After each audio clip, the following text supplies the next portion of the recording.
김밥으로 저녁을 준비하시는 경우는 처음인 것 같아요. 근데 나쁘다는 뜻이 아니고요. 그 말씀을 듣기 위한 자매님들의 그 열정이랄까요? 이런 게 느껴져서 김밥을 먹으면서 그렇게 행복할 수가 없었습니다. 자매님들 특별히 말씀에 대해서 사모하시고 또 집중하시는 만큼 또 하나님께서 말씀을 통해 우리 삶에 역사해 주실 것이라고 믿습니다. 이번 성도 집회가 참여한 모든 성도님들을 포함해서 다시 한번 하나님께서 우리를 얼마나 구원해 주시는 일이 얼마나 정말 놀랍고 풍성한가를 다시 한번 재확인하고 주님을 찬양하고 주님 앞에 더 나아가는 그런 분명한 계기가 되는 그런 집회로 주님께서 사용해 주시기를 바라는 마음입니다. 다 같은 마음이시죠? 네. 기도하는 마음으로 저녁 시간에 집회를 시작하도록 하겠습니다. 지난 시간에 저희가 죄에 대해 죽음에 대해서 말씀을 살펴봤습니다. 우리가 주님 믿을 때 죄에 대해서 죽은 자가 되었다는 사실이죠. 죄에 대해 죽어야 한다거나 앞으로 죽을 거라는 게 아니고요. 이미 죽은 자가 되었다는 사실 여러분 믿으십니까? 이거 이제 믿게 되셨습니까? 하나님 말씀에 아멘으로 화답하실 수 있겠습니까? 만약에 여러분이 그러시다면 실제의 삶에서 그 믿음이 역사할 것입니다. 죄가 우리 안에서 사라지는 것은 아니지만 우리가 죄에 대해 죽었다는 사실을 내가 믿음으로 나아갈 때 우리가 이제 죄에 더 이상 주관받는 죄가 우리를 주장하는 그러한 일은 일어나지 않고 이제 우리가 죄로부터 놓여나 죄의 권세로부터 놓여나 이제 하나님이 원하시는 삶을 살 수 있는 그 힘을 찾을 수 있다는 사실을 우리가 살펴본 것입니다. 이것을 우리가 이해하기 쉽게 성경에 있었던 사건을 예를 들어서 비유 삼아 말씀을 드려보면 우리가 이스라엘 백성이 애굽을 나와서 아까 우리가 애굽을 나올 때 홍해를 건넌 이야기를 살펴봤었는데요. 이제 홍해를 건너서 그 이스라엘 백성이 2세대, 출애굽이 2세대들이죠. 여호수아의 인도 아래 가나안 땅에 이제 들어가야 되는 그러한 그 시점에 있는 이스라엘 백성들을 향하여 여호수아 1장을 읽어보면 하나님이 여호수아에게 하신 말씀이 있습니다. 여호수아에게 뭐라고 하셨냐면 내가 이 땅을 너희에게 주었노니라고 말씀하십니다. 과거로 말씀하시거든요. 이미 주었다는 것입니다. 다시 말하면 이 땅은 너희의 땅이라고 말씀하십니다. 가나안 땅은 누구 땅이라고요? 이스라엘 백성의 땅이라는 내가 아브라함과 이삭과 야곱에게 약속했던 그 땅은 너희의 땅이라는 것이고 이미 그들의 것이라는 것입니다. 근데 여러분 생각해 보십시오. 가나안 땅에는 누가 살고 있습니까? 가나안 족속들이 살고 있습니다. 그들이 두 눈 시퍼렇게 뜨고 살아가고 있습니다. 그러한 땅을 향하여 하나님이 저 땅은 너희의 땅이라고 말씀하십니다. 그러면 이스라엘 백성들이 가서 싸우는 가나안 땅에 가서 전쟁을 해야 되지 않습니까? 우리가 죄와의 싸움을 싸워야 됩니다. 피 흘리기까지 싸웁니다. 이 싸울 때 우리의 마음가짐이 어때야 되냐는 것입니다. 하나님이 이스라엘 백성에게 원하셨던 건 뭐냐면 믿음으로 나아가는 것입니다. 어떠한 믿음으로요? 이 땅이 하나님이 주신 우리 땅이다. 그러므로 그들이 싸우는 전쟁은 어떤 의미의 전쟁일까요? 가서 싸우는 전쟁은 내 땅, 내 나라는 전쟁이죠. 내 땅인데 너희들이 불법으로 차지하고 있으니 내 땅, 내 나라는 거죠. 이게 우리가 죄와의 싸움에서 싸울 때 우리의 마음가짐입니다. 하나님이 우리를 이미 죄에 대해서 죽여놓으셨습니다. 죄의 권세로부터 해방시켜 놓으셨습니다. 나는 더 이상 죄의 지배를 받을 존재가 아닙니다. 우리가 그 사실을 봤죠. 죄를 향하여 그렇게 선포하는 것입니다. 그리스도께서 우리 안에서 이미 우리의 거룩이 되어 주셨습니다. 하나님 우리가 그리스도 안에 있기 때문에 이제 우리는 거룩한 자가 이미 된 것입니다. 이미 거룩한 자가 되었기 때문에 실제의 삶에서 이제 거룩을 내 것으로 취하는 것입니다. 여전히 내 안에 육신이 있지만 가나안 땅에 가나안 족속이 살고 있던 것처럼 육신이 내 안에 있지만 그 육신의 힘을 이길 수 있는 힘은 이 땅이 내 땅이라고, 하나님이 주신 내 땅이라고 믿는 믿음입니다. 나는 이미 죄에 대해 죽은 자요, 의에 대해 살아나 죄의 권세로부터 해방받은 자라고 믿는 이 믿음으로 나아갈 때 실제 그 믿음대로 역사하는 것입니다. 그들이 자기 땅이라는 믿음으로 나아갔을 때 그 땅이 자기 땅이 실제로 되는 거죠. 전쟁에서 이기는 것입니다. 가나안 족속이 살고 있는 그 땅을 향하여 그 땅은 하나님이 주신 우리 땅이라는 믿음으로 나아갈 때, 그들과 싸울 때, 그 믿음으로 싸울 때 그 땅이 실제로 또 자기 땅이 되는 것입니다. 우리가 육신과의 싸움을 싸워나갈 때 하나님이 이루신 일의 기초 위에 설 때, 믿음으로 나아갈 때 그 믿음대로 되는 것입니다. 그냥 이런 거 없이 내가 어떻게든 싸워보려고, 내가 이겨보려고, 이 죄와의 싸움에서 하나님이 이루신 일이 어떤 일을 이루는지에 대한 것은 하나도 아는 것이 없고 혹은 믿은 것이 없이 그냥 어쨌든 내 힘으로 싸워보려고 덤벼들면 백전백패하게 됐습니다. 우리가 그동안 그래서 실패한 것입니다. 근데 우리가 이번 이 집회를 통해서 하나님이 나에게 이루신 일을 계속해서 살펴보는 이유가 이것입니다. 하나님이 이루신 일에 내 눈이 떠지고, 하나님이 나를 이렇게 만들어 주셨구나, 이의 일을 나를 위해 이루어 주셨구나, 이 사실을 내가 믿음으로 내 것으로 취할 때 이제 이 믿음이 내 삶에서 역사하는 것입니다. 죄가 더 이상 나에 대한 농간을 부리지 못하고 나에게 무슨 주인이나 되는 것처럼 나에게 이 폭정, 나에게 이 억압하는 어떤 주인 노릇하는 그러한 존재로 나를 주관하지 못하고 내가 이 죄의 권세로부터 놓여나 이제는 의가 지배하는, 의가 왕노릇하는 그 삶을 살아갈 수 있게 만드는 그 삶에 대해서 하나님이 말씀하신 것입니다. 우리는 가나안 땅에서 이스라엘 백성이 싸웠던 싸움을 통해 이 사실을 잘 알 수 있습니다. 이러한 동일한 원리를 우리가 우리의 삶에서도 적용하며 살아가야 되는 것이죠. 이것을 성경에서는 특별히 6장에서는 로마서 6장에서 여기다 그리고 들이다 이 두 단어를 통해서 이렇게 설명을 하고 있습니다. 오늘 저녁에 이 사실들을 자세히 보도록 하겠습니다. 지난 시간에 우리가 죄에 대해 죽었다는 사실을 말했는데요. 자, 이제 이 저녁을 시작하면서 이제는 우리가 죄에 대해 죽은 자가 되었을 뿐 아니라 이제 그리스도와 함께 살아나 의에 대해서 살아나는 존재가 되었다는 사실을 말씀을 드리고자 합니다. 그리스도의 부활에 연합한 새 사람입니다. 죄에 대해서 죽었을 뿐 아니라 이제 그리스도와 함께 의에 대해서 살아난 자, 이것이 하나님께서 우리에게 말씀하신 우리의 정체성입니다. 자, 이 말씀 같이 한번 읽어볼까요? 시작. 아버지의 영광으로 말미암아 그리스도를 죽은 자 가운데서 살리신 것 같이 우리로 또한 새 생명 가운데서 행하게 하려 하니라. 만일 우리가 그의 죽으심을 본받아 연합한 자가 되었다면 또한 그의 부활을 본받아 연합한 자가 되리라.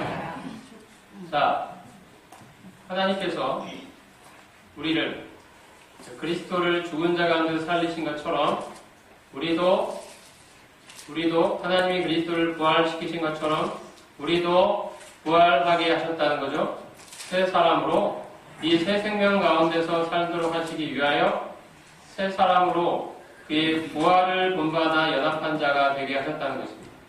우리가 그의 죽으심을 본받아 연합한 자가 되었듯이 이제 우리는 그의 부활을 본받아 연합한 자가 되었다는 것입니다. 그분의 부활을 본받아 이제 그의 생명이 내 안에, 이 생명이 우리 안에 있죠. 자, 주님이 사망을 이기시고 부활하셨습니다. 죄와 사망의 권세를 이기고 부활하셨습니다. 죄와 사망이 그리스도를 다스릴 권세를 잃은 것입니다. 이와 마찬가지로 그리스도의 부활과 연합한 우리에게도 죄는 더 이상 우리를 다스릴 권세를 상실한 것입니다. 이제 우리를 다스리고 지배하는 것은 바로 의입니다. 의가 우리를 통치하고 지배합니다. 이 관계로, 이 새로운 삶으로 우리를 하나님이 불러주셨다. 그 관계로 집어넣어주셨다. 그 관계로 이제 다시 새롭게 태어나게 해주셨다는 것입니다. 우리는 그리스도와 함께 부활한 자가 되었습니다. 새로운 생명으로 죄의 권세, 이 사망의 권세를 이기고 부활하신 그리스도처럼 이제 우리도 이제는 죄의 권세, 그것이 우리를 다스릴 그 힘을 상실한 그 일이 우리에게 일어났다는 것입니다. 이제는 그리스도의 생명이 우리를 다스리고 우리를 지배하고 우리를 통치해 가십니다. 그 하나님을 닮은 그분의 생명이 우리 안에 있죠. 그리스도를 부활시킨 그 하나님의 생명을 말하는 것입니다. 우리가 주님을 믿고 거듭날 때 하나님의 생명이 우리 안에 들어옵니다. 하나님의 생명. 성경에 새 생명이라 되어 있는 생명입니다. 옛 생명과는 다른 거죠. 옛 생명은 우리가 엄마 뱃속에서 육체로 태어날 때 우리가 갖게 된 그 육체의 생명을 말하는 것입니다. 근데 우리가 주님 믿을 때, 거듭날 때 받게 되는 이 하나님의 생명, 새 생명은 바로 하나님의 생명입니다. 하나님의 그 속성을 빼닮은 하나님의 생명입니다. 죄에 억눌려 있을 수 없는 하나님 성품 닮은 그 하나님 자신의 생명이 우리 안에 들어온다는 것이죠. 이게 우리의 새 사람입니다. 이게 새로운 생명으로 다시 살아난 새 사람입니다. 그리스도를 부활시키신 것은 바로 이 하나님의 생명이었습니다. 예수님 안에 하나님의 생명이 있었죠. 그리고 그 생명이 역사하여 이 죄와 사망의 권세에서 예수님을 일으켜 세우는 것입니다. 마찬가지로 이제 하나님의 생명이 이제 우리 안에 있습니다. 새 생명이 우리에게 들어온 것입니다. 이 새 생명이 이제 우리 안에 역사하여 이 육신을 이기고 하나님을 닮은 그 성품을 나타내신다. 이게 하나님이 우리에게 말씀하시는 새 사람. 여기에 우리의 풍성함이 있는 것입니다. 하나님을 닮은 열매가 맺히는 삶입니다. 그게 우리에게 무한한 잠재력이 있는 거죠. 우리 안에는 하나님의 생명이 있습니다. 그리스도를 부활시킨 하나님의 생명이 우리 안에도 동일하게 있다는 것입니다. 우리는 그리스도의 부활과 연합하여 이 하나님의 생명으로 살아난 새 사람들입니다.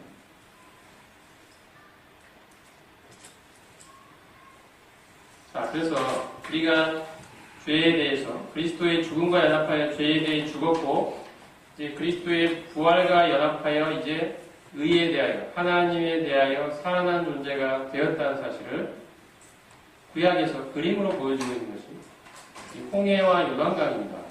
자, 우리 홍해는 지난 시간에 살펴봤죠. 이스라엘 백성이 애굽에서 나올 때 하나님이 홍해를 통과하게 하셨습니다. 육지를 돌아 나오게 할 수도 있었는데 하나님이 이 바다를 통과하게 하셨다는 거죠. 이것이 우리에게 시사하는 바가 있습니다. 이것은 우리에게 어떤 영적 의미를 갖습니까?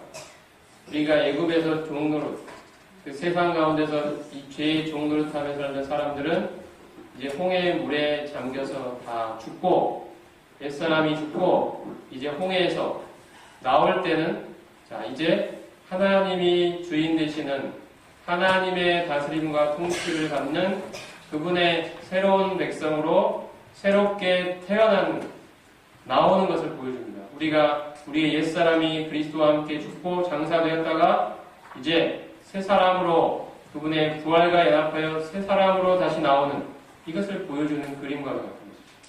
이게 홍해죠. 자, 근데 이 홍해는 이스라엘 백성이 잘 생각해 보면 출애굽 1세대들이 이 홍해 사건을 경험했습니다. 자, 그들이 근데 광야에서 하나님께 불신앙을 보이다가 다 죽게 되죠. 그리고 이제 출애굽 2세대들이 가나안 땅에 들어가게 됩니다. 근데 이 가나안 땅에 들어갈 때요, 하나님이 택하신 경로가 요단강을 동쪽에서 서쪽으로 이렇게 건너시는 그 경로를 하나님이 인도하시죠. 우리가 그 사실을 알고 있죠.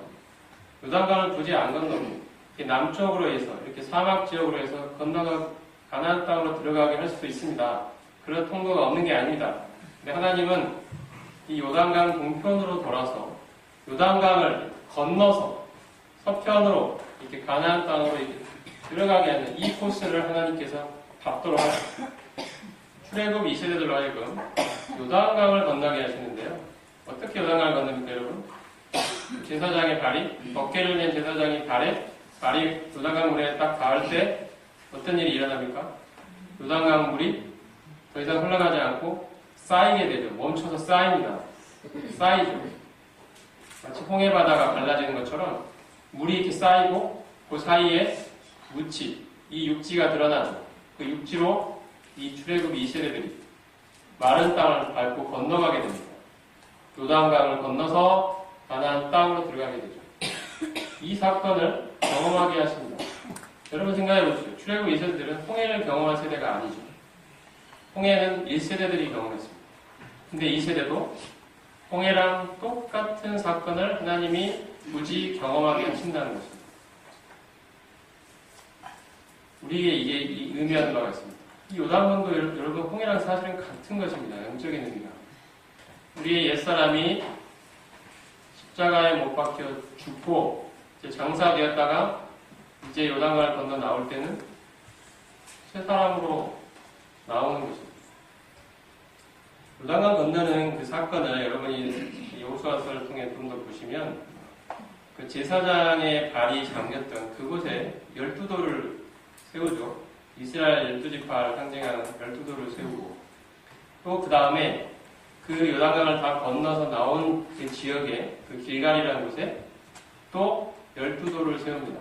그러니까 그 물에 잠겼던 처음에 그 제사장의 발이 물에 잠겼던 바로 그곳에 12돌이 있고요.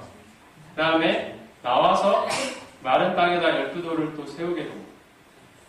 그것이 의미하는 바가 있습니다. 처음에 있었던 그 돌 12돌은 바로 우리의 옛사람이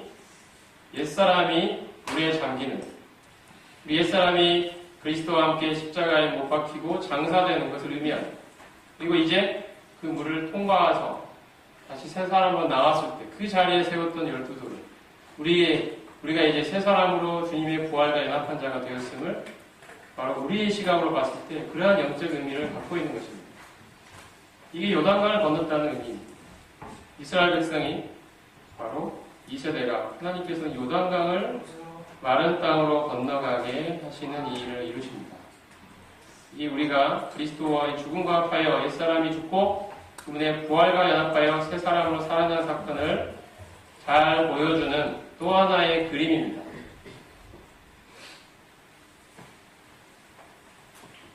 자, 그래서 이상의 것들을 종합해 보면, 자, 로마서 6장에서 드디어 이렇게 선포하는 것입니다. 우리는 이제 더 이상 죄의 종이 아니라 죄의 권세로부터 해방받은 자이다 하고 해방 선언을 하게 되는 것입니다.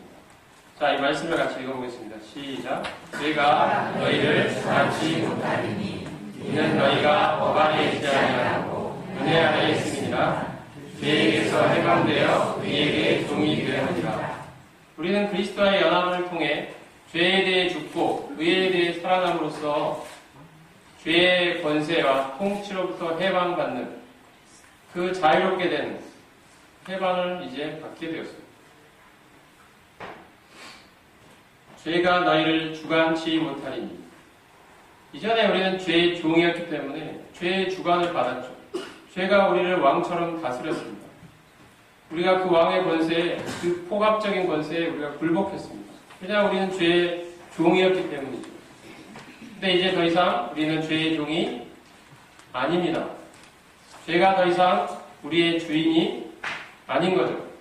죄가 우리를 다스릴 권세를 상실했습니다. 그래서 우리 여기 말씀처럼 죄가 이제는 우리를 주관할 수 없다고 말씀하시는 것입니다. 여러분 이 말씀을 믿으실 수 있겠습니까? 우리의 마음에 아멘이라고 화답할 수 있겠습니까? 하나님 당신의 말씀이 옳습니다. 죄는 더 이상 나를 주관할 수 없습니다. 하나님 이 일을 이루셔서 감사드립니다. 이러한 고백이 우리 가운데 있기를 바랍니다. 하나님의 해방선언을 믿음으로 내 것으로 받아들이십시오. 그래야 내 것이 됩니다. 하나님 말씀은 이런데 제 삶이 이게 아닌 것 같아요. 말씀이 아무리 그래도 제 삶은 달라요. 제가 어떻게 해방됐어요? 저는 아직 종이에요. 이렇게 이야기하면 결코 이 말씀이 우리 가운데 역사할 수 없습니다. 내가 내 눈으로 바라보는 현실이 혹시 그렇게 느껴진다 할지라도 이스라엘 백성들이 가나안 땅 들어갈 때 가나안 족속이 여전히 그 가운데 살고 있는 것처럼 느껴지고 보이지만 하나님 뭐라고 하십니까? 그 땅은 가나안 땅 족속의 땅 아니고 누구 땅이라고요? 아직 들어가지도 않은 이스라엘 백성의 땅이라고 말씀하셨죠. 그걸 내가 믿었을 때 그 믿음으로 내가 싸울 때 실제로 이길 수 있는 것입니다.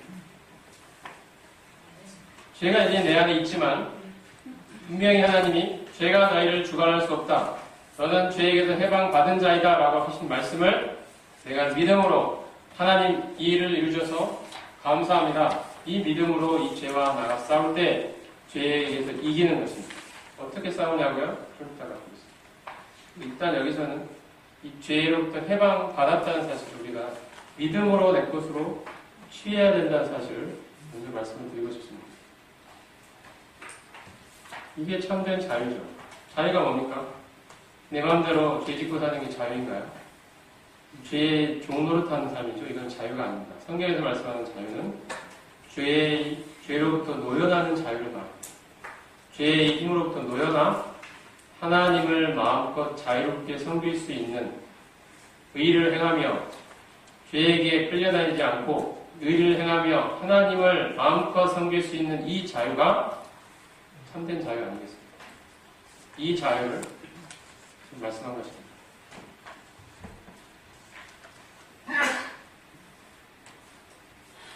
자, 여러분에게 두 사람의 인물에 대해서 소개해드립니다. 자, 한 사람은 쇼이치 요코이라는 사람이고, 한 사람은 히로 오노다. 자, 이름만 들어보시면 아, 일본 사람이구나 금방 아시겠죠? 자, 쇼이치 요코이는 어떤 사람이냐? 이 사람은 원래 일본군 사병 병사였어요. 2차 세계대전이 끝나갈 무렵 괌이라는 곳에서 그 정글에서 이 일본군하고 연합군, 미군을 중심으로 한 연합군이 전투를 벌였는데 이제 일본군이 패해서 도망을 가게 됩니다.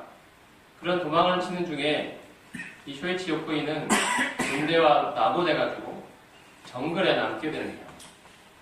군대는 다 퇴각을 하고 이 쇼이치 요코이는 밤에 어느 정글에 남게 되는데 그리고 얼마 있다가 전쟁이 끝나게 됩니다.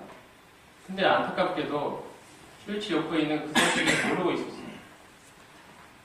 전쟁이 끝났는데도 이 사람은 아직도 전쟁이 진행 중인 줄 알고 밤이면은 낮에는 연합군의 눈에 띄지 않으려고 땅을 파가지고 땅굴 속에서 살다가 밤이 되면 야음을 틈타서 먹을 것을 구하러 밖에 나오고 이런 삶을 1년, 2년, 3년 우리가 28년간이나 그렇게 살아가게 됩니다. 이미 자기의 동료들은 다 일본으로 돌아가서 결혼해서 애 낳고 28년이면 이제 손주를 볼 수도 있는 그런 나이인데 남들은 다 그렇게 살고 있는데 이 사람만 혼자 밤의 정글에 남아서 이 전쟁이 끝나는 줄 자체도 모르고 계속해서 그렇게 살다가 어느 날 밤에 먹을 것을 구하러 나왔다가 밤에 어느 어부에게 발각이 되게 됩니다. 그래서 그의 존재가 세상에 알려지게 됩니다. 전쟁이 끝난 줄 모르고 살아온 어느 일본 병사에 관한 이야기가 세상에 알려지게 되는 것입니다. 그는 전쟁이 끝났다는 사실, 그가 더 이상 일본군으로 복무할 필요가 없어졌다는 사실을 알지 못했습니다. 그래서 이 정글에서 나오지 못하고 28년간이나 살아갔던 것입니다. 이게 쇼이치 요코이의 삶이었습니다. 자, 또 하나 소개해드릴 인물이 있는데요. 그 사람은 히루 오노다. 이 사람 역시 2차 세계대전에 참전했던 일본군 병사였습니다. 이 사람은 장교였는데요. 정보장교였습니다. 이 사람은 필리핀에서 전투를 벌였는데 이 사람도 비슷하게 퇴각하는 군대를 놓치고 정글에 낙오하게 되었고요. 같이 낙오했던 다른 병사들과 함께 생활을 하게 됐는데 그 중간에 다른 병사들은 다 죽고 이제 혼자 남게 됐습니다. 이 사람은 그러고 있는 사이에 전쟁이 끝났죠. 전쟁이 끝나면서 연합군이 이 삐라를 살포했습니다. 전쟁은 끝났다. 일본은 망했다. 이 혹시 일본군 병사가 이 안에 있으면 이제 무기를 내려놓고 항복하고 돌아가라. 이미 전쟁 끝났다. 이러면서 이제 삐라를 쫙 살포했죠. 근데 이 히로 오노다는요. 그 삐라를 여러 번 보고 그 내용을 다 읽었는데도 그것을 믿지 않았습니다. 왜냐하면 이것은 연합군의 기만 준술이다. 우리의 사기를 떨어뜨리기 위한 거짓말이다. 일본은 절대 패망했을 리가 없다. 나는 대일본군 장교다. 이런 거죠. 그래서 혼자 아무도 없는 곳에서 나와 혼자 아침에 일어나서 점호하고 손칼을 닦고 그렇게 살았습니다. 심지어 그 필리핀 경찰서를 습격하기도 하고요. 게릴라 활동을 한 것입니다. 일본군 병사, 자기 일본군 장교이기 때문에 이런 일들을 벌였습니다. 근데 그의 존재가 이제 세상에 알려지게 되면서 가족들이 찾아왔습니다. 그 가족들이 다른 병사들은 다 일본 돌아갔는데 안 돌아오고 실종된 줄만 알았는데 그 필리핀에서 그러고 있다는 걸 알게 되면서 가족들이 찾아간 것입니다. 가서 설득했습니다. 전쟁이 끝난 지가 언젠데 여기서 뭐하고 있느냐, 같이 돌아가자. 이렇게 하니까 이 사람이 하는 이야기가 너희들도 연합군이 보낸 스파이다. 너희들만 믿을 수 없다. 그냥 돌려보내버렸습니다. 이 소식을 알게 된 일본 어느 대학 교수가요, 다시 또 찾아오게 됩니다. 똑같이 설득을 합니다. 진짜 나는 교수다, 무슨 스파이도 아니고 사실이다. 오래전에 전쟁은 끝났다. 이제 돌아갑시다. 이렇게 설득을 했는데 그 설득도 먹히지 않았고요. 그 사람이 마지막에 했던 말이 혹시 내 상관이 와서 나에게 명령하면 모르겠다. 이런 이야기를 하게 됩니다. 그래서 이 대학 교수가 일본 돌아가서 그때 이 히로 오노다의 상관이었던, 직속 상관이었던 사람을 찾게 됩니다. 수소문에서 찾았는데 어느 한 책방에서 책방을 운영하던 서점 주인으로 이렇게 살고 있었던 상황이었어요. 그래서 그 사람을 설득해서 사정 이야기를 하고 그 다음에 군복을 입혀가지고 다시 필리핀의 정글로 같이 데리고 들어가서 히로 오노다를 만나서 이제 그 앞에서 이제 그 상관이었던 사람이 명령을 하게 됩니다. 자, 이제 총칼을 내려놓고 해산하라고 해산 명령을 내리는 거죠. 그제서야 히로 오노다가 그 상관의 명령에 순종해서 이 총칼, 자기가 열심히 갈고 닦았던 그 총칼을 사진 보면 필리핀 군에게 반납하는 장면입니다. 그는 29년간이나 정글에서 일본군 장교로서 살았습니다. 그러니까 왜 그렇게 살았을까요? 누가 그렇게 살아라고 했습니까? 다른 군인들은 다 돌아가서 얘랑 결혼하고 다 살았는데 누가 그렇게 살라고 했습니까? 그가 왜 그렇게 자기 청춘을 거기 정글에서 보낸 거죠? 잊지 않아서 그렇게 된 거죠. 전쟁이 끝났으니까 더 이상 일본군으로 살아갈 필요가 없어졌다는 그 사실을 들었음에도 알았음에도 믿지 않았기 때문에 그는 이 정글에서 나올 수 없었던 것입니다. 29년간이나. 우리도 마찬가지입니다. 하나님이 우리에게 해방 선언을 하십니다. 너는 죄에게서 해방됐다고. 더 이상 죄의 말을 들을 필요가 없어졌다고. 죄는 더 이상 너의 주인이 아니라고. 너는 죄의 종이 아니라고. 너는 죄에 대해서 죽은 자여 의에 대해 살아난 자라고. 하나님이 말씀하시는 이 해방 선언을 우리가 모른다면 쇼이치 요코이처럼 우리는 죄라는 정글에서 나올 수 없을 것입니다. 그리고 히로 오노다처럼 이 사실을 들었음에도 우리가 믿음으로 화합지 않는다면 역시 마찬가지로 이 죄라는 정글에서 나올 수 없습니다. 우리는 계속 그 가운데서 살 것입니다. 내가 무슨 죄에 대해 죽었다는 소리냐, 내가 무슨 죄에서 해방됐다는 소리냐, 하나님의 말씀을 믿음으로 화합지 않으면 우리는 죄의 정글에서 걸어 나올 수 없는 것입니다. 오늘 저녁에 하나님이 우리의 심령에 말씀하십니다. 내가 너를 죄의 권세로부터 해방시켰다고. 너는 죄에 대해서 죽은 자라고. 죄는 더 이상 너의 주인이 아니라고. 죄의 유혹이 너에게 찾아올 때마다 죄를 향하여 그렇게 선포하라고 말씀하시는 것입니다. 나는 더 이상 너의 종이 아니다. 너는 더 이상 나의 주인이 아니다. 나는 더 이상 너의 말을 들을 필요가 없다. 하나님이 이루신 이 해방의 선언을 죄를 향하여 선포하라는 거죠. 믿음으로 내 믿음을 거기에 넣어서 선포하라는 거죠. 이것이 하나님 우리에게 말씀입니다. 우리가 믿음으로 나아갈 때 그 믿음대로 될 것입니다. 죄에 대한 승리가 우리의 것이 될 것입니다. 오늘 이 저녁에 하나님 우리의 심령 가운데 분명히 말씀하신다고 생각합니다. 내가 이룬 이 해방을 너는 받아들이겠느냐? 믿음으로 네 것으로 취하게 된다. 여기에 열쇠가 있어요. 우리 모두 믿음으로 화합하는 우리가 되기를 원합니다. 하나님이 이 일을 이루셨습니다.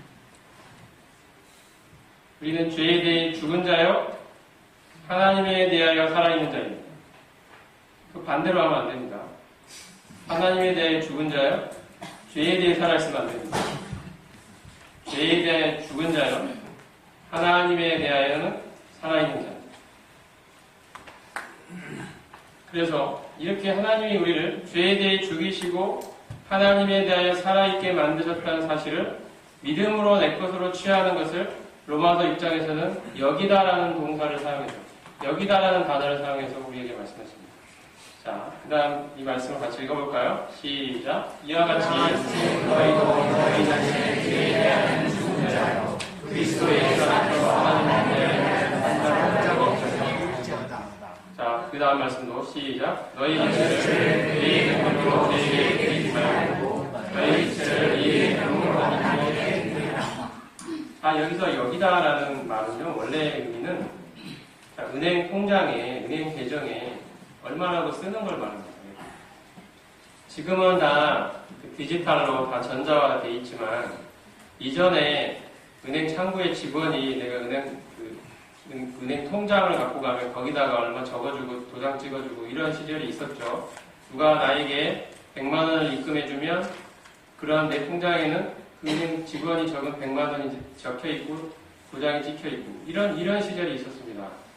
저도 살아보지 않은 시절인데 옛날에 그랬다고들 합니다. 자, 옛날에 이렇게 은행 통장에다가 얼마라고 쓰는 이 은행 직원이 하는 일을 이 여기다라는 동사가 의미하는 거예요. 자, 하나님이 나를 죄에 대해서, 내 자신에 대해서 죄에 대한 죽은 자의 의에 대한 산 자로 여기라고 하신 말씀은 여러분의 마음 통장에, 우리들의 마음 통장에 이렇게 쓰라는 이야기입니다. 나는 죄에 대해 죽은 자요 하나님에 대하여는 산 자라고 마음에 어떻게 하라고요? 쓰라고요. 마음에 기입하라고요. 쓰라는. 죄의 유혹이 올 때 어떻게 하라고요? 나는 죄에 대해 죽은 자요 의에 대해 산 자라고 마음판에 쓰라는 이야기입니다. 죄를 향하여 마음에 쓰십시오. 나는 너에 대해 죽은 자라고, 나는 의에 대하여만 살아있는 자라고 죄를 향하여 우리의 마음판에 쓰라는 이야기입니다. 이게 여기다라는 말씀의 뜻입니다.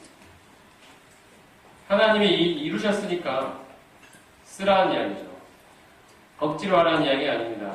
그냥 마음 편해지라고 주문하듯이 정신건강에 좋으니까 이렇게 하면은 마음이 편해질 거니까 하라는 이야기 아닙니다. 하나님이 이렇게 이미 이루셨으니까 너도 그렇게 마음에 쓰라는 이야기죠. 이렇게 여기고, 자, 이걸로 끝이 아니고요. 자, 이렇게 여기는 믿음을 바탕으로 이제 어떻게 하겠습니까? 우리의 지체를 의의 변기로 하나님께 드리라는 말입니다. 이 드리라는 말은 누군가의 수중에 두다 혹은 재물을 제단에 바치다라는 뜻입니다.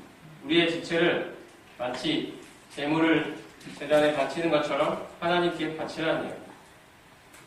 무슨 뜻일까요? 이전에 내 눈으로 음란한 동영상을 보고 내가 보지 말아야 할 것들을 보고 이렇게 했던 내 눈, 이 지체를 가지고 이제는 어떻게 하라고요? 하나님 말씀을 보라는 이야기죠. 하나님 기뻐하시는 걸 보라는 이야기입니다. 내가 내 입으로 이제는 성도들을 뒤에서 험담하고 욕하고 이러던 내 입으로 어떻게 하라고 이제는 내 입으로 성도들을 세워주고 그들을 격려해주고 그들을 칭찬해주고 그들을 위로해주고 하나님을 찬양하고 하나님께 감사하는 그 일에 내 입을 쓰라는 이야기. 이게 내 입을 이 제물로 하나님께 바치는 일. 이렇게 드리는 삶의 기초는 무엇입니까? 이건 내 힘과 내 의지를 가지고 한번 해봐라 이 소리가 아니고요. 이 여기는 믿음을 토대로 드리라는 이야기입니다. 하나님이 나를 죄에 대해 죽은 자여 의에 대해 산 자로 만들어 주셨으니 이 사실을 믿음으로 내 것으로 여기는 이 믿음을 토대로 해서 이 믿음대로 드려라는 거예요. 이렇게 해서 주셨으니까 그렇게 살라는 거죠. 사실 그동안 우리가 이 드리라는 이야기는 많이 들었습니다. 행하라, 드리라, 어떻게 살라 이런 권면의 말들은 참 많이 들었죠. 근데 앞에 이 여기는 믿음이 빠져 있었던 경우가 많습니다. 하나님이 이루신 일에 토대 위에 서지 못하고 그냥 드리라는 이야기만 듣다 보니까 내 힘과 열심으로 한번 이루어보려고 덤벼들다가 자꾸 안 되고 넘어지고 포기하고 이게 실패하다 보니 포기하고 싶은 마음들이 많이 들어요. 오늘 저녁에 하나님께서 하나님이 이루신 일의 토대 위에서 이것을 믿는 믿음의 바탕 위에서 드리라고 오늘 저녁에 말씀해 주십니다. 자, 여기에 써있지 않은데요. 6장 11절 13절 사이에 뭐라고 되어 있냐면 너희 자신을 죽은 자 가운데서 다시 산 자같이 하나님께 드리라는 말씀이 있습니다. 되게 중요한 이야기라 제가 빼놨는지 모르겠어요. 너희 자신을 어떻게 하라고요? 죽은 자 가운데서 다시 산 자같이 하나님께 드리라고 합니다. 이 말씀의 의미를 아시겠습니까? 하나님 우리를 어떻게 하셨다고요? 죄에 대해 죽여놓았고 이제 새로운 사람으로 그분의 부활과 연합하여 새 사람으로 다시 살리셨으니 그 이야기죠. 그대로 드리라는 얘기입니다. 우리가 하나님이 이루신 일의 토대 위에 서야 합니다. 이럴 때 이 믿음이 내 드리는 삶에 힘있게 나타나는 것입니다. 이거 없이 내 힘으로 들어보려고 하면 정말 이 신앙이라는 게 너무 피곤하고 버겁고 짐스럽게 느껴집니다. 하지만 하나님이 이루신 일의 토대 위에 서게 되면 드디어 이 믿음이 역사하기 시작하는 것입니다. 내 드리는 행위를 통해 나타나게 됩니다.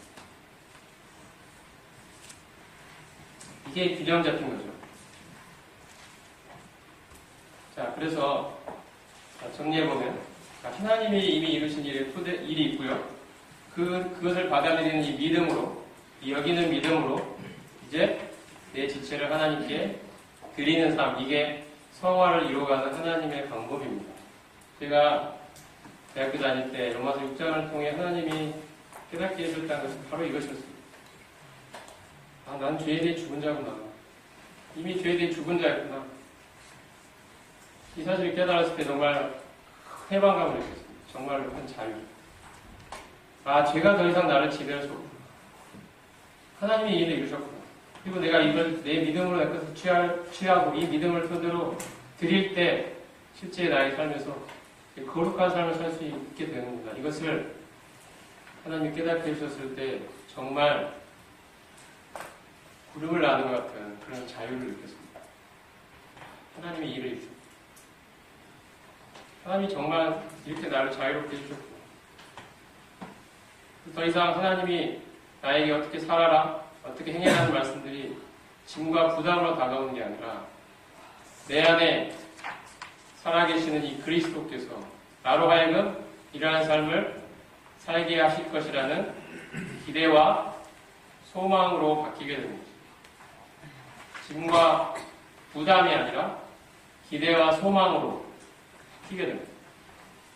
내가 어떠한 존재인지 바로 볼 수 있게 되기 때문에 지금까지 내가 어떠한 삶을 살아왔느냐와 상관없이 하나님이 이루실 일을 이제 볼 수 있게 되는 것입니다. 오늘 저녁에 여기 참석한 모든 성도님들 마음에 하나님이 이렇게 10년 가운데 말씀해 주시고 역사해 주시기를 소원합니다.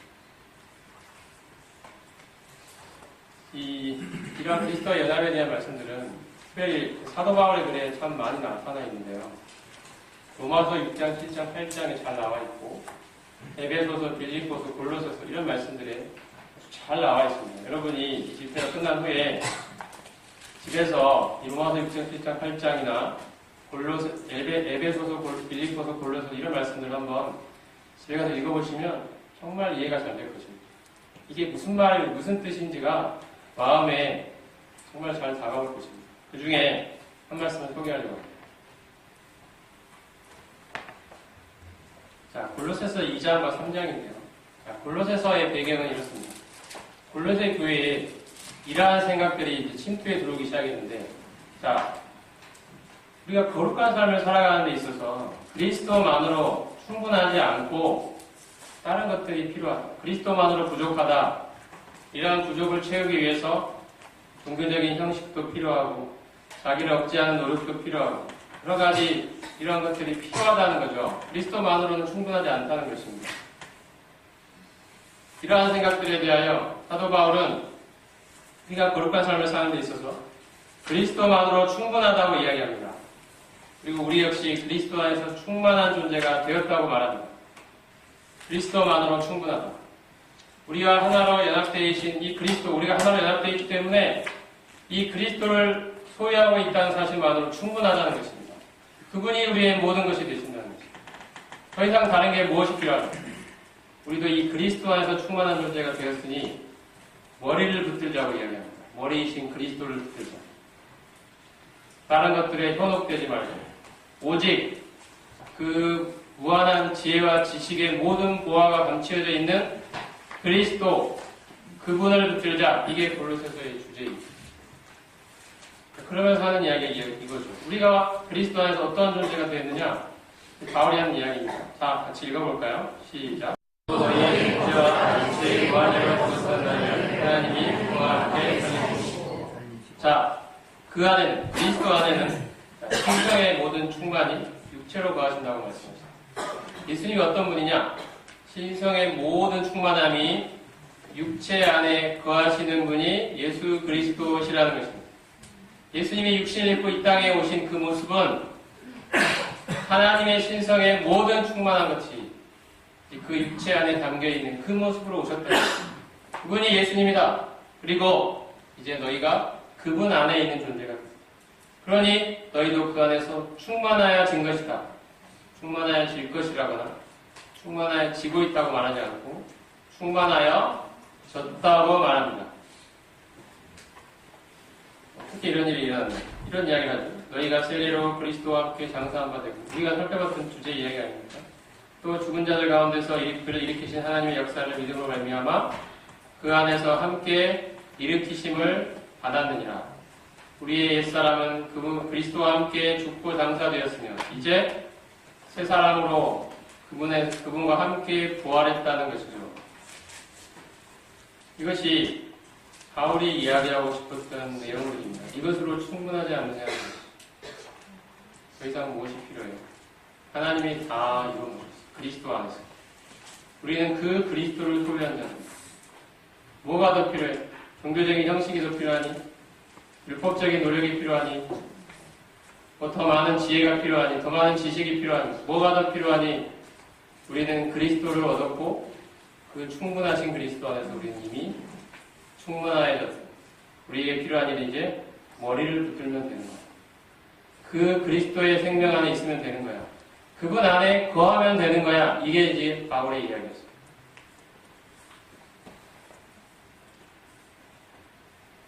자, 3장에서 또 이렇게 이야기하죠. 자, 같이 읽겠습니다. 시작. 그러므로 너희가 그리스도와 함께 살리심을 받았으면 위의 것을 찾으라. 거기는 그리스도께서 하나님 우편에 앉아 계시느니라. 위의 것을 생각하고 땅의 것을 생각하지 말라. 이는 너희가 죽었고 너희 생명이 그리스도와 함께 하나님 안에 감추었음이니라. 우리 생명이신 그리스도께서 나타나실 그때 너희도 그와 함께 영광 중에 나타나리라. 그러므로 땅에 있는 지체를 죽이라.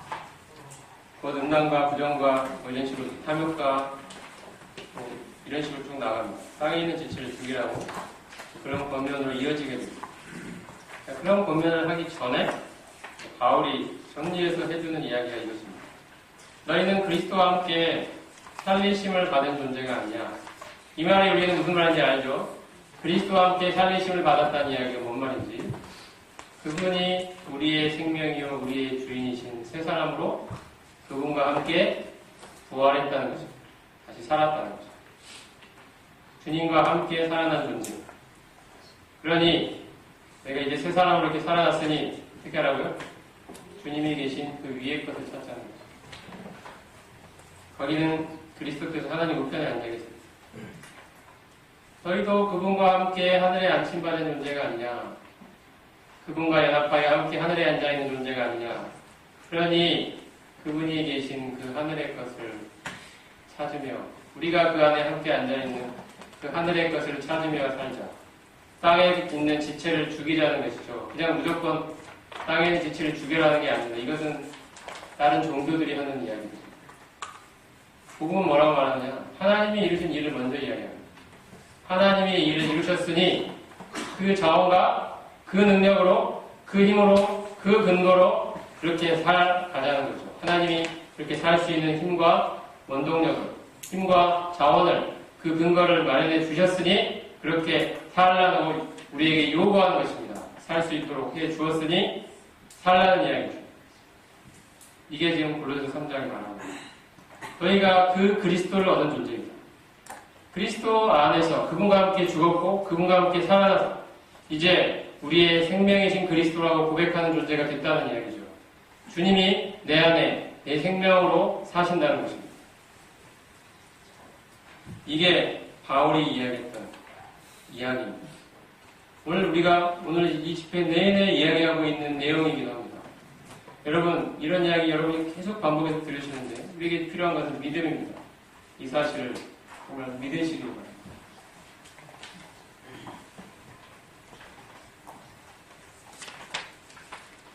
그래서 이 시간의 특별을 요약을 한번 해보겠습니다.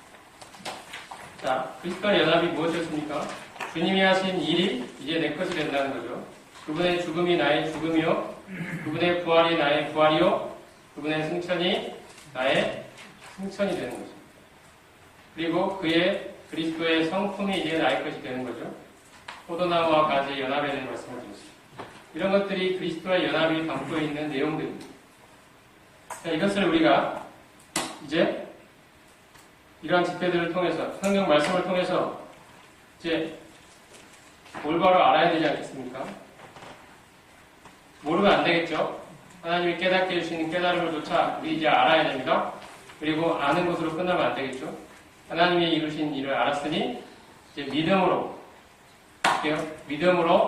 내 것으로 취해야 되겠죠. 이게 여기는 거 아닙니까? 여기고 이 여기는 믿음을 토대로 실제로 나의 삶에서 이 죄와의 싸움에서 내 지체를 의의 병기로 하나님께 드리라는 이야기입니다. 구체적으로 드리십시오. 여기는 것으로 끝나서는 안 됩니다. 여기는 믿음을 토대로 드리는 순종이 있어야 됩니다. 근데 드리는 순종의 토대는 여기는 믿음이라는 거죠. 이거 없이 그냥 드리기만 하려고 하면 율법적인 노력밖에 안 됩니다. 하나님이 이루신 일이 있고요. 이 사실을 믿는 믿음으로 그 토대로 순종으로 드리는 것입니다. 이게 하나님이 말씀하신 이 성화의 삶입니다. 오늘 저녁 첫 번째 시간에 이 이야기를 드리고 마치도록 하겠습니다. 하나님이 여러분의 심령 가운데 하나님이 이루신 일에 대한 믿음을 밝혀 주시기를 원합니다. 그리고 그 믿음대로 드리는 삶을 살게 되기를 원합니다. 히르 오너단처럼 듣고 알게 되었음에도 믿음으로 화합지 않는 일이 없었으면 좋겠습니다. 하나님이 이루신 위대한 역사를 인해서 하나님을 찬양드립니다. 기도하고 마칩니다.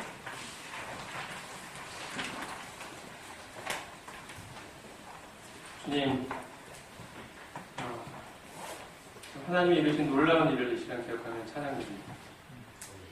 우리를 그리스도와 하나로 연합시키시고 그 충만하신 그리스도와 우리를 하나로 연합시키셔서 그리스도 안에 있는 모든 좋은 것들을 이제 저희 것으로 삼을 수 있게 하여 주셨으니 참으로 이 일로 말미암아 하나님을 찬양드립니다. 저희 모든 풍성의 근원이 여기에 있음을 인해서 참으로 감사드립니다. 저희 힘으로 열매를 맺을 수 있는 것이 아니라 포도나무이신 주님과 하나로 연합되어 그분이 허락하시는 이 생명으로 그 생명의 풍성함으로 그 생명의 힘으로 이제 죄를 이기고 하나님이 원하시는 이 거룩의 열매를 맺을 수 있도록 하시니 참으로 감사를 드립니다. 주님, 우리에게 믿음을 허락하여 주시옵소서. 하나님이 이루신 일을 내 생각을 내려놓고 믿음으로 받아들일 수 있도록 하여 주시옵소서. 우리를 죄에 대해 죽이시고 죄로부터 해방시키신 하나님의 놀라운 역사를 위해 하나님을 찬양합니다. 감사드리며 예수님 이름으로 부르겠습니다. 좀 드시셨다가 우리 마지막 시간을 시작하겠습니다.